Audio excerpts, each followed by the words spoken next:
तो Himanshu, IPL retention 2026 चल रही है, मतलब ऑलमोस्ट हो ही गई है।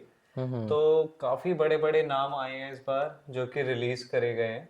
हम्म। और सरप्राइजिंग के साथ से ज्यादा मैं कहूँ शॉकिंग ज्यादा है वो।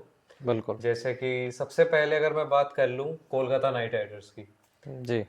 जी, एक आंद्रे रसल ने ये बोला था कि मैं जो रिटायर होना चाहता हूँ वो कोलकाता की तरफ से ही रिटायर होना चाहता हूँ। बिल्कुल। तो जिसके जवाब दिया था वेंकी मैसूर ने कि यू विल बी, मतलब जब आप रिटायर होगे तो आप यहीं से ही होगे, नाइट बन के एज अ रिटायर हो नाइट गया ही आप। रिटायर होगे बिल्कुल आप, बिल्कुल। इस तरीके से था कुछ।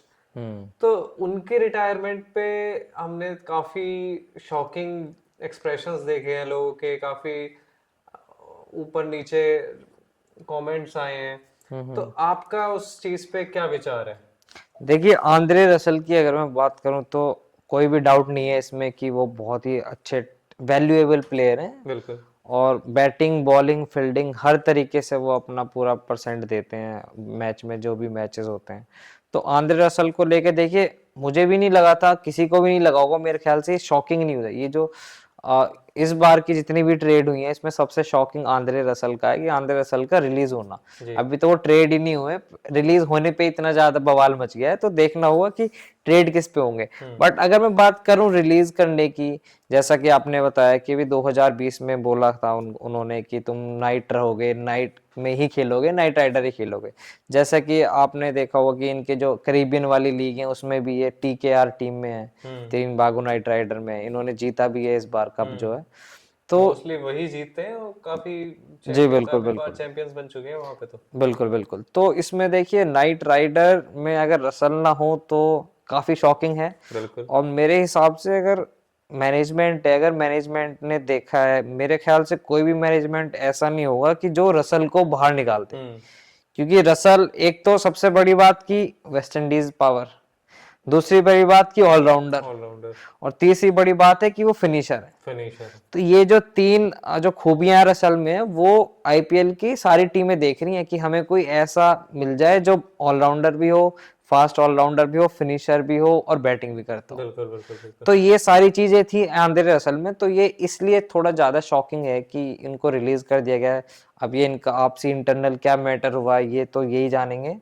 बट अगर मैं परफॉर्मेंस वाइज अगर मैं बात करूं तो परफॉर्मेंस वाइज मुझे नहीं लगता है कि आंद्रे रसल को को रिलीज रिलीज करना कर चाहिए। देना चाहिए, क्योंकि आंद्रे रसल ऐसे प्लेयर हैं कि जो एक या दो मैच में नहीं चलेंगे, बट जब चलेंगे वो आपको वन मैच, साइडेड कर देंगे। बिल्कुल मैच जिता के मान। बिल्कुल बिल्कुल। तो मेरे हिसाब से देखिए, रिलीज नहीं करना चाहिए था। अब बाकी देखना होगा कि ऑक्शन में किसकी किस्मत खुलेगी। तो शायद ऐसा भी हो सकता है कि कोलकाता नाइट राइडर उन्हें वापस उन पे बिड करे, क्योंकि हम जैसा कि उन्हें लोगों से भी देखिए रिस्पॉन्सेज मिले होंगे ऑब्वियसली। बिल्कुल और हो बिल्कुल। सकता है उनके दिमाग में यही हो कि हम उन्हें रिलीज करके शायद सस्ते में खरीद लें। जी बिल्कुल। देखिए, मैं जो मुझे लगता है मैं आपको बताता हूँ कि जब भी ये बड़े प्लेयर ट्रेड होते हैं तो आप ऐसा नहीं कर सकते हैं कि आपको गोभी मिल गई 100 रुपए की और आपने लगा कि एक काम करता हूँ वापस दे देता हूँ, कल को 40 की खरीद लूंगा। ये आप कर सकते हो थोड़े से अनएक्सपीरियंस या डोमेस्टिक प्लेयर के साथ। मुझे नहीं लगता है कि रसल जो है अपनी इतनी अच्छी वैल्यू लेके आते हैं, तो मुझे नहीं लगता है कि उनके साथ ये गेम खेलेगी। मेरे ख्याल से कुछ इंटरनल हुआ है, या तो रसल की वो हुई है, या तो रसल ने शायद मना किया, या मैनेजमेंट जिसकी जिसकी भी जिसका तरफ भी से तरफ कुछ भी से, हुआ बिल्कुल है। बिल्कुल। मेरे ख्याल से ये जो है इंटरनल मैटर हुआ है, तो मेरे ख्याल से तो नहीं करेंगे वो। बाकी देखना होगा कि बिड कहाँ पे लगाते हैं या नहीं लगाते हैं। बिल्कुल, क्योंकि 64 करोड़ के आसपास इनके अवेलेबल पर्स है, प्लस 5 करोड़ बीसीसीआई भी दे रही है, तो 70 करोड़ के आसपास जाएंगे। बिल्कुल बिल्कुल। और दो ही ऑलराउंडर ऐसे हैं जो कि हाईलाइटेड है इस टाइम, एक आंद्रे रसल, दूसरा कैमरन ग्रीन। जी जी बिल्कुल। और अगर दोनों पे ही अगर ये 20-20 करोड़ के आसपास भी खरीद लेते हैं तो 40 करोड़ के बाद भी इनके पास 30 करोड़ का पर्स बचेगा। बिल्कुल बिल्कुल। और देखिए, उसमें भी ये प्लेयर जैसे मिलर हो गए, या फिर आपके मैक्सवेल हो गए, लिविंगस्टन हो गए। इनको तो खरीद ही लेंगे। बिल्कुल। देखिए रसल की बात करूं तो मैं अब देखिए 60 करोड़ का पर्स है, ये एक बहुत बड़ा उन्होंने सस्पेंस छोड़ा हुआ है कोलकाता नाइट राइडर वालों ने, क्योंकि आपने पिछले साल ही मेगा ऑक्शन देखा जिसमें 120 करोड़ के आसपास सबका पर्स था, और इस बार मुझे लग रहा है ये तबाही मचाने वाले हैं। बट बिल्कुल। देखना होगा, देखिए अगर इनका इंटरनल मैटर हुआ है, अगर आंद्रे रसल का कुछ इंटरनल मैटर हुआ है केकेआर मैनेजमेंट से, तो तो अलग मेरे चीज। ख्याल से उन्होंने कुछ एक नया अपना कोई रिप्लेसमेंट प्लेयर जरूर देखा होगा, क्योंकि उनके पास बड़ा पर्स है, तो मेरे ख्याल से उन्होंने वो सेट कर लिया होगा कि हम ये खरीदने वाले हैं। खरीदने वाले। तो या तो ये चीज हो सकती है कि शायद वो डेविड मिलर के पास जा सकते हैं, बट मेरे ख्याल से देखिए केकेआर के पास ऑलरेडी सुनील नारायण है, जो कि बैटिंग भी करते हैं बॉलिंग भी करते बॉलिंग हैं। भी करते हैं। तो ये हो सकता है कि लास्ट में वो डेविड मिलर के पास चले जाएं, क्योंकि डेविड मिलर एक फिनिशर के तरीके से ही खेलते हैं ना, वो बॉलिंग करते हैं, खाली उनका जो रोल है वो बैटिंग का है, तो देख सकते हैं, बट उसमें भी उन्हें हानि होगी। मैं तो यही बोलूंगा कि रसल तो एक कंप्लीट प्लेयर है। ऑलराउंड पैकेज है, बिल्कुल बिल्कुल वो सारी चीजें करते हैं। फिर भी देखना होगा इसमें कि डेविड मिलर को लेंगे या वो कैमरॉन ग्रीन को मिलेंगे, क्योंकि कैमरॉन ग्रीन मुझे नहीं लगता है कि इंडियन जो विकेट है इन पे इतना अच्छा कुछ कर पाएंगे रसल के कंपैरिजन। रशल के कंपैरिजन में।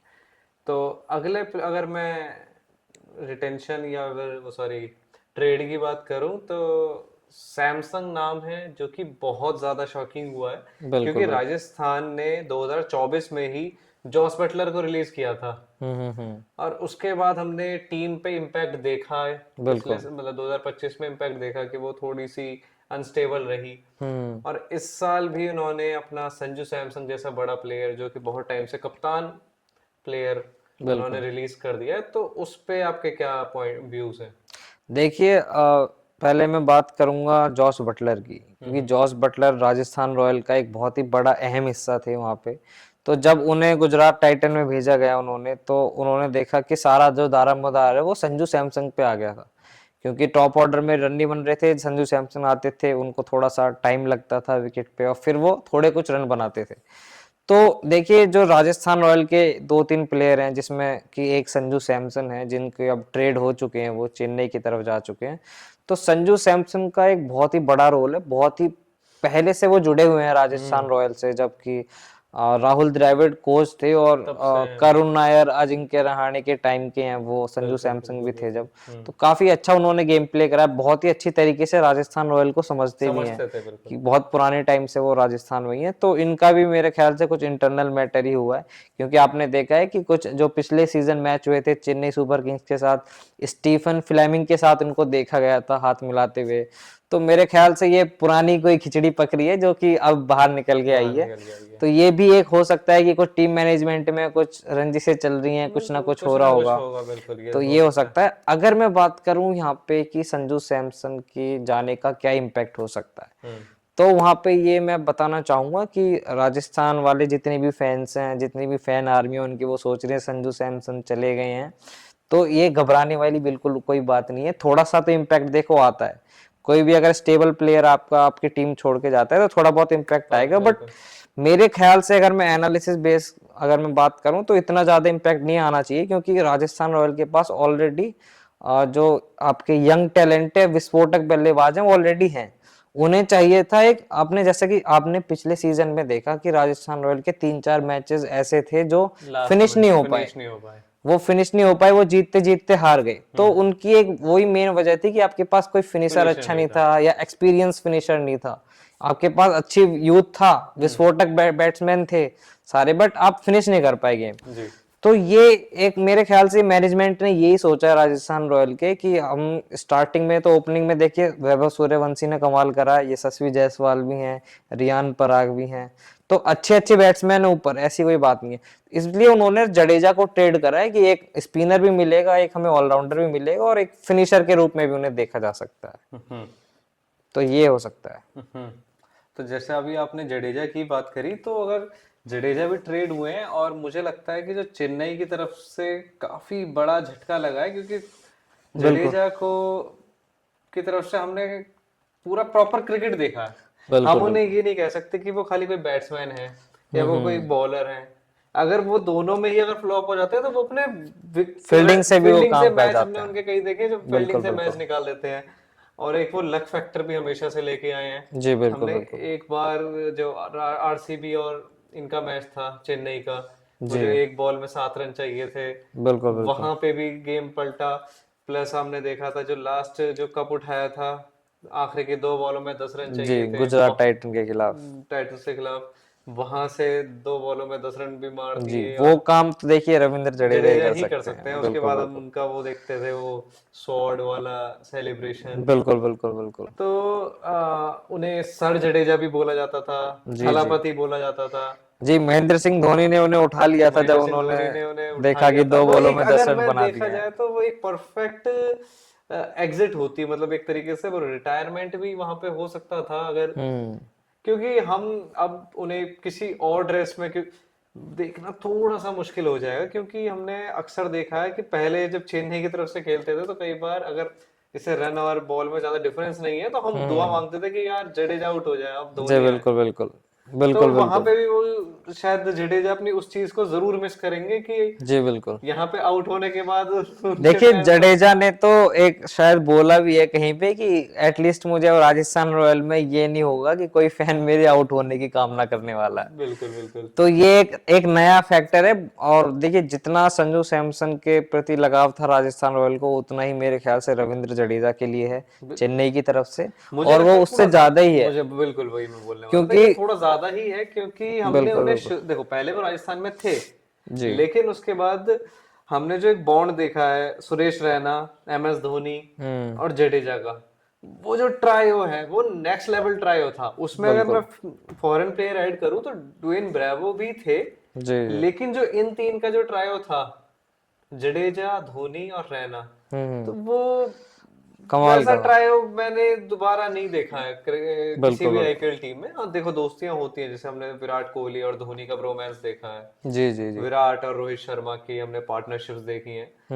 हम्म। वो सब अलग अलग टीम में थे। लेकिन ये तीन प्लेयर एक टीम में थे। और अगर जडेजा के जाने के बाद वो जो कंप्लीट जो CSK थी, जिसका विसल कोडू एक स्लोगन हुआ करता था, बिल्कुल बिल्कुल। जिसमें आपके वॉटसन होते थे, मैककलम होते थे, जी जी। रैना होते थे, जडेजा, धोनी, सारे विस्फोटक सारे बैट्समैन बॉलर विस्फोटक, सब। और वो सब ही खत्म हो चुके हैं। बस MS धोनी लास्ट बचे हैं। जी जी बिल्कुल। देखिए MS धोनी की कमान भी रविंद्र जडेजा के भरोसे ही चली थी। पिछले पिछले सीजन की अगर मैं बात करूं तो इतने बिल्कुल। ज्यादा हिटिंग नहीं आई धोनी की तरफ से। कुछ जडेजा ने हाथ बटाया था, थोड़ा सा उन्होंने भी कोशिश की थी, बट देखिए मेरे ख्याल से जडेजा और संजू सैमसन दोनों को ही थोड़ी चेंजेस की जरूरत थी। और मेरे ख्याल से इस बार कुछ IPL अलग होने वाला है, बिल्कुल IPL बिल्कुल अलग क्योंकि होने जो वाला मेन है। मेन प्लेयर हैं वो स्वैप हो चुके हैं। हम्म तो अब देखना होगा कि कौन सा स्वैप सक्सेसफुल होगा, कौन सा नहीं होगा। हम्म हम्म हम्म, हम्म, तो ये संजू सैमसन और रविंद्र जडेजा दोनों की तरफ से है कि काफी शॉकिंग है, दोनों टीम में एक्साइटमेंट होने वाली है। हम्म। और अगर मैं सैम करन की बात करूं तो सैम करन के ट्रेड को आप किस तरीके से देख रहे हो? देखिए रविंद्र जडेजा के साथ साथ वो चले आ रहे हैं पीछे, तो रविंद्र जडेजा सैम करन को जरूर खिलाएंगे, जैसा कि उन्होंने चेन्नई सुपर किंग्स की तरफ देखा है, उन्होंने उनके साथ खेला भी है। काफी अच्छे बैट्समैन हैं और बॉल भी डालते हैं, तो 2-3 ओवर भी वो करवा सकते हैं। एक तरीके से मैं बोलूं तो एक फिनिशर्स के रूप में खिला सकती है राजस्थान इनको। सैम करन को। जी बिल्कुल। जैसा कि मैंने अभी बताया कि जो उन्होंने देखा होगा इस बार जो उनका लैक लगा जो भी उनकी टीम स्क्वाड बिल्कुल में, वो बिल्कुल। फिनिशर का ही है। तो मेरे ख्याल से उन्होंने फिनिशर के लिए ये 2 प्लेयर की मांग करी है संजू हम्म। सैमसन के लिए। संजू सैमसन की जगह पे जडेजा और करन, तो दोनों प्लेयर खेलने वाले हैं इस बार। अच्छा। और साथ ही साथ सैम करन एक अच्छी बॉलिंग अटैक भी लेके आते हैं, बिल्कुल। और कई हमने वेरिएशंस देखे हैं उनकी तरफ से। और राजस्थान के विकेट पे जो है वो बॉलिंग उनकी मेरे हिसाब से काफी अच्छी चलने वाली है, क्योंकि स्लोअर भी बीच बीच में अच्छा फेंक जी देते हैं। बिल्कुल। देखिए राजस्थान का बड़ा ग्राउंड है, स्पिन भी हो जाती है, बीच बीच में विकेट जो है वो खराब होने लगता खराब है, तो होने लगे। बॉलर को अहम मदद, बॉलर जो है रोल प्ले में आ जाता है है। ना? तो बिल्कुल बिल्कुल। सैम करन बहुत ही सही डिमांड थी राजस्थान की तरफ से, और बहुत अच्छा जी ऑप्शन बिल्कुल। मिला है, बिल्कुल, है ना? बिल्कुल बिल्कुल। देखिए और उन्होंने 4 करोड़ कम में ही खरीदा है हाँ। उनको, तो काफी बेनिफिशियल साबित हो गया। हम्म। तो अगर मैं इसके बाद आपसे ट्रेड पूछना चाहूँ तो इसके बाद आपको कौन सी ट्रेड लगी जो काफी शॉकिंग थी? देखिए इसके बाद तो मैं शॉकिंग तो नहीं बोलूंगा, मैं बोलूंगा कि फरेरा की और नीतीश राणा की। हम्म क्योंकि नीतीश राणा को राजस्थान रॉयल से उधर भेजा गया है हम्म दिल्ली में, और दिल्ली ने फरेरा को भेज दिया है राजस्थान रॉयल में। तो यानी जैसा कि भी आपने कहा था कि एक फिनिशर की कमी पड़ रही थी, तो बिल्कुल एक बिल्कुल। और फिनिशर आके जी तो बिल्कुल। कहीं इस बार ऐसा तो नहीं होगा कि आपके पास सिर्फ फिनिशर ही रह जाए और ऊपर का आपका जी नहीं, डामाडोल देखिए स्थिति हो जाए? इस बार की अगर मैं बात करूं तो बहुत ही मजबूत टीम बना रही है राजस्थान रॉयल ने, बहुत ही अच्छी रणनीति बनाई है, क्योंकि आप कोई भी इंडियन प्लेयर को दे रहे हैं और फॉरेन प्लेयर को ले रहे हैं, तो जो दूसरी वाली टीम है जहां पे इंडियन प्लेयर जा रहा है वो बहुत ही इजीली एक्सेप्ट कर लेगी। और राजस्थान रॉयल की सबसे बड़ी जो रिक्वायरमेंट है, जहां तक मैं समझ पा रहा हूँ, वो यही है कि मिडिल ऑर्डर और फिनिश जो ऑर्डर है, जो लोअर ऑर्डर है बैट्समैन बैटिंग का, वो दोनों को स्ट्रॉन्ग करने का। तो डिनोवन फेरेरा की अगर मैं बात बता दूं तो काफी अच्छे चल रहे हैं वो, 5-6 महीनों से काफी रन भी बना रहे हैं और बॉलिंग भी कर रहे हैं। अभी टूर हुआ है आपका पाकिस्तान साउथ अफ्रीका का टूर हुआ है, बहुत ही अच्छी उन्होंने बैटिंग भी करी है और ऑलराउंड परफॉर्मेंस करी है, उन्होंने स्पिन भी डाली है। तो देखिए इंडिया में अगर आप आईपीएल खेल रहे हो, आप बैटिंग और बॉलिंग दोनों कर रहे हो, तो काफी ज्यादा बेनिफिशियल होगा और ये भी एक बहुत बड़ा इम्पैक्ट आ सकता है राजस्थान रॉयल के लिए। अब राजस्थान रॉयल को बस खाली एक चीज देखनी है कि कौन से 4 फॉरेन प्लेयर खिलाने हैं, क्योंकि अब मेरे ख्याल से उनपे हो चुकी है सारी चीजें। बिल्कुल बिल्कुल। तो मेरे हिसाब से वो अपने, एक तो आर्चर हो गया, जी जी, और आपका फरेरा हो गया, फरेरा को जरूर खिलाएंगे वो और बिल्कुल। आपका सैम करन हो गया, सैम करन को जरूर खिलाएंगे वो बिल्कुल। और एक आप, एक प्लेयर को वो ले भी सकते हैं, अभी पर्स उनके पास भी है, तो उन्हें देखना होगा कि क्या वो स्पिनर के साथ जाएंगे, क्योंकि अगर मैं बात करूं तो लेग स्पिनर नहीं है। आपने वनिंदु हसरंगा को भी निकाल दिया, तीक्ष्णा को भी निकाल दिया, तो एक लेग स्पिनर की अभी रिक्वायरमेंट है। अगर एक राजस्थान रॉयल को एक पूरी एक कंप्लीट टीम बनना है तो एक लेग स्पिनर चाहिए होगा उन्हें, तो लेग स्पिनर की तरफ वो देखेंगे मेरे ख्याल से ऑक्शन में। देखते हैं वो किस तरीके से जाते हैं। और अगर मैं लास्ट में बात करूं, इकांगा यानी लखनऊ का विकेट, और वहां पे शमी खेलेंगे, जी जी तो उस ट्रेड के बारे में आप क्या कहना चाहोगे? जी, देखिए लखनऊ की जो ट्रेड करी है, जो लखनऊ ने अपना, जहीर खान ने अपना थोड़ा दिमाग लगाया है वहां पे, मोहम्मद शामी को लेके आए हैं वो, और एक एक्सपीरियंस बॉलर को लेके आए हैं। जैसा कि मैं बात करूं तो मयंक यादव भी हैं वहां पे, उनको रिटेन कर लिया गया है जितना भी अमाउंट था उनका। तो वहां पे एक एक्सपीरियंस जो बॉलर है, वहां पे बहुत ही ज्यादा रिक्वायरमेंट थी कि कोई एक्सपीरियंस बॉलर नहीं था, आवेश खान थे, और मतलब एक जो एक इम्पैक्टफुल जो बॉलर होते हैं वो नहीं वो थे। नहीं तो था। मोहम्मद शामी को इन्होंने, काफी अच्छा डिसीजन है कि मोहम्मद शामी को उन्होंने लिया है, और लखनऊ में 7 मैचेस लखनऊ में खेले जाएंगे, तो काफी अच्छा है, विकेट भी बढ़िया है, बड़े ग्राउंड है, बहुत ज्यादा और रोल वहां प्ले पे होने वैसे वाला ही है। बॉलिंग फ्रेंडली विकेट है, प्लस वहां पे अगर जी शमी का पेस अगर मिल जाता है तो बैट्समैन को थोड़ा सा जी बिल्कुल। सोचना पड़ेगा वहां पे देखिए आप किसके सामने खेल रहे हो। बिल्कुल बिल्कुल, शमी वहां पे बॉल लहरा सकते हैं, जैसे कि उन्होंने, आपको याद होगा इंडिया ऑस्ट्रेलिया का जो फाइनल था वर्ल्ड कप का, बिल्कुल ऐसे बॉल हिलती है वहां पे। बिल्कुल। अगर मैं बात करूं लखनऊ की, लखनऊ लखनऊ में के विकेट की। फास्ट बॉलर जो होते हैं, तो अच्छा बॉलिंग अटैक माना जा सकता है इस बार लखनऊ का। तो इसी तरीके की हमने वैसे खैर बहुत ट्रेडें देखी हैं, बट अगर यही जो थी ट्रेड जो मुझे ये तो जो अभी तक की थोड़ी शॉकिंग थी, हाँ, बिल्कुल वाइटल, शॉकिंग, सरप्राइजिंग, बिल्कुल सबको बिल्कुल। अगर मिक्स करके बोला जाए, तो बाकी आपका, अब वो कब है आपका ऑक्शन? ऑक्शन होने वाला है 16 दिसंबर को, ऑक्शन होने वाला है, और वहां पे देखना होगा जिस जिस प्लेयर को जो जो रिक्वायरमेंट है, अभी जिनकी जगह बची हुई है, वहां पे वो देखेंगे कि कहाँ पे कौन सा प्लेयर लाया जाए, उस प्लेयर को ट्रेड कर सकते हैं। अच्छा, चलिए अगर मैं लास्ट क्वेश्चन ही पूछूं, आपके टॉप 5 ऐसे प्लेयर बताइए आपको जो लगता है कि उनकी बोली बहुत ज्यादा जाने वाली है। देखिए अगर मैं टॉप 5 की बात करूं तो यहाँ पे रसल को मैं लूंगा जरूर, रसल की बोली जाने वाली है, कोई भी टीम मेरे ख्याल से नहीं नहीं छोड़ेगी छोड़ेगी, रसल को। बिल्कुल। और कैमरॉन ग्रीन पे मुझे नहीं पता चल रहा है कि लोग इतनी ज्यादा हाइप बना रहे हैं उसकी, मुझे नहीं लगता है कि वो इतनी ज्यादा बोली वहां पे जाएगी। और नंबर दूसरे पे बात करूं तो डेविड मिलर। डेविड मिलर हो सकते हैं, बट इतनी बड़ी बोली नहीं जाएगी, क्योंकि खाली वो बैटिंग बैटिंग परफॉर्म करते हैं, तो इतना ज्यादा यूटिलाइज नहीं होगा। तो रसल पे मैं बोलूंगा, रसल पे एक मोटा दाव आने वाला है किसी ठीक ना है, किसी टीम का। ठीक है। और लिविंगस्टन। लिविंगस्टन की भी नहीं। मैक्सवेल पे देखिए अगर मैं बात करूं तो रसल और मैक्सवेल, ये 2 प्लेयर होंगे। अच्छा, मैक्सवेल पे भी बोली लग सकती है, क्योंकि बिल्कुल मैक्सवेल आउट ऑफ सिलेबस आते हैं जब भी बिल्कुल, आते देखिए मैक्सवेल हैं। और को, अक्सर हमने देखा एक टांग से छक्के मारना जो उनका बिल्कुल होता बिल्कुल है। बिल्कुल, देखिए अफगानिस्तान के खिलाफ बहुत ही अच्छी पारी खेली हाँ, उन्होंने, तो उन्हें, अनबिलीवेबल। वही उन्हें ऐसे तो कैसे छोड़ दिया उनको जा कोई सकता भी टीम ना ऐसे ही ले सकती है कि कोई, आप देखिए इन पे मैक्सवेल है? की बात करूं चमत्कार। तो बिल्कुल कोई मोटी बोली नहीं लगने वाली है, बट ये है कि जो भी टीम लेगी वो कुछ ना कुछ देगी, क्योंकि आपने देखा पिछले मैच में डिवाल्ड ब्रेविस को ले लिया था, बहुत ही बेहतरीन ट्रेड करा है ट्रेड उनको करके, हाँ, चेन्नई सुपर किंग्स ने। तो इस बार देखना होगा, और उन्होंने अटैक भी बहुत किया था। मजेदार होने वाला है इस बार का आईपीएल। तो अच्छा, आपने एक पहला नाम तो रसल लिया, उसके अलावा? रसल मैं बोलूंगा और मिलर बोलूंगा, मिलर की बोली मिलर, थोड़ी सी आगे जा सकती है। अच्छा, दो हो गए। दो प्लेयर हो गए हैं, और मेरे ख्याल से और तो मुझे नहीं लगता है कि कोई जोश बड़ी प्लेयर। इंग्लिश। जॉश इंग्लिश की भी नहीं जाने वाली है, अच्छा, और जो आपके अगर आप पूछते हो। बेस्ट्रो हैं?